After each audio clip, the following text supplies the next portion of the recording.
C'est d'abord un message de gratitude,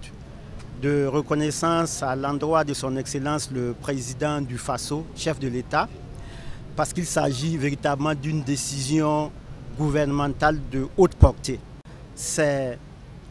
plus de 2000 équipements de chaînes de froid qui vont venir faire en sorte que les vaccins puissent être conservés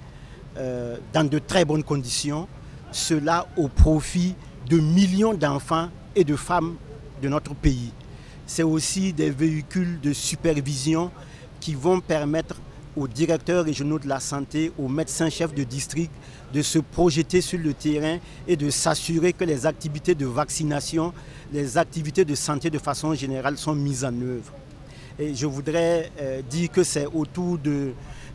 14 milliards de francs CFA qui ont été investis pour faire en sorte qu'aucune formation sanitaire du Burkina ne manque d'équipements de chaîne de froid. Alors pour ce qui concerne les cliniques mobiles, le chef de l'État encore une fois l'a dit,